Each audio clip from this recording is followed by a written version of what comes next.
শত অভাবের মাঝেও এবার কুসুমের মধ্যে যেন এক টুকরো সুখ খুঁজে পায় আয়ুষ। হ্যাঁ বন্ধুরা, ভিডিওতে লাইকটি দেখতে থাকুন। আয়ুষ যখন কিনা সম্পূর্ণরূপে দিশেহারা হয়ে পড়ে এক পর্যায়ে খেটে খাওয়া মানুষদের সঙ্গে যখন কিনা কাজে লেগে পড়ে, এবং সেখানেই যখন কিনা কুসুম আয়ুষকে বলতে থাকে যে ছোটো সাহেব, এই সমস্ত কিছু করা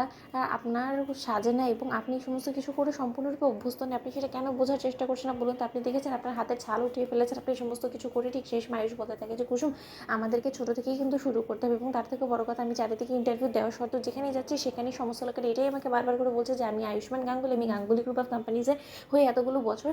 কাজ করেছি, তাই আমি গাঙ্গুলি গ্রুপ অফ কোম্পানিজের যদি সিক্রেটসগুলো তাদের সঙ্গে শেয়ার করতে ইচ্ছুক হই, একমাত্র তারা সেই শর্তে আমাকে সেখানে নেবে। কিন্তু আমি তো কোনো মতেই সেটা করতে দিতে পারি না, তার কারণ আমি এত দিন ধরে যে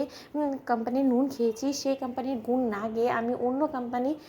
হয়ে কাজ করব, এবং তার জন্য আমাকে গাঙ্গুলি গ্রুপ অফ কোম্পানিজের সমস্ত সিক্রেট তাদের কাছে তুলে দিতে হবে, সেরকম অন্তত আর যাই হোক না কেন আমি করতে পারবো না। ঠিক সেই সময় কথা বলা মাত্র কুসুম তখন বলতে থাকে যে ছোটো সাহেব, সেই সমস্ত কিছু যে আপনি কোনোদিনও করবেন না সেটা আমি খুব ভালো করে জানি, কিন্তু তাই বলে আপনি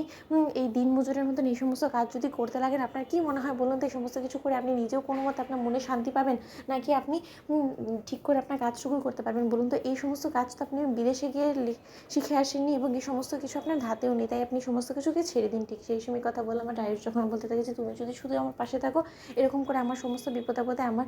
সঙ্গে কাঁধে কাঁধ মিলিয়ে লড়াই করো, আমার পেছনে তুমি ঢাল হয়ে দাঁড়িয়ে থাকো, তাহলে তুমি দেখে নিও যে আমি সমস্ত কিছু পারবো, এবং আমি তোমার মাঝে যে একটুকরো সুখ এবং শান্তি খুঁজে পাই কুসুম, এর মাঝখানে তুমিও যদি আমার এই কাজটা আমার হাত থেকে কেড়ে নাও, তাহলে কী করে এবার চলবে বলো তো? ঠিক সেই সময় এই কথা বলার এক পর্যায়ে কুসুম যখন কিনা বলতে থাকে যে ঠিক আছে, আপনি করতে চাইছেন করুন, কিন্তু এই কাজে আমি আপনাকে সহযোগিতা করবো। ঠিক সেই সময় আয়ুষের জন্য কুসুম যখন কিনা এক পর্যায়ে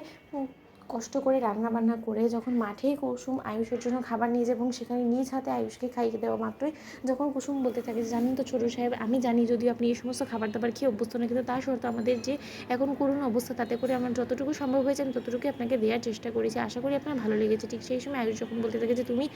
এত সমস্ত ঝক্কি ঝামেলার মাঝেও আমার জন্য এতটুকু করতে পেরেছো, সেটাই আমার জন্য অনেক, কিন্তু তার পাশাপাশি আমারও তো তোমার জন্য কিছুটা হলো করার প্রয়োজন, কিন্তু আমি তো সেরকম কোনো কিছু করে উঠতে পারছি না, তো তোমাকে বিয়ের পর থেকে এখনও পর্যন্ত একটুকু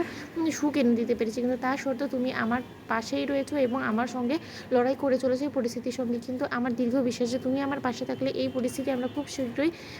আমরা মোকাবেলা করে আমরা আবারও ঘুরে দাঁড়াতে পারবো। কুসুম কি পারবো তো? ঠিক সেই সময় কুসুম বলতে থাকে যে অবশ্যই পারবো, এবং সেই দিন আর বেশি একটা দূরে নেই যেদিন আপনি ছোটো সাহেব আপনি দেবীমায়ের সামনে গিয়ে নিজেকে প্রমাণ করবেন, এবং দেবীমা থেকে শুরু করে সমস্ত লোকেরা আপনার জন্য সাবাসী দেবে, হাততালি দিয়ে আপনাকে গাঙ্গুলি বাড়িতে বরণ করে নেবে। ঠিক সেই সময় আয়ুষ বলতে থাকে যে শুধুমাত্র আমাকে বরণ করলে তো চলবে না, আমি চাই যে আমার স্ত্রীকে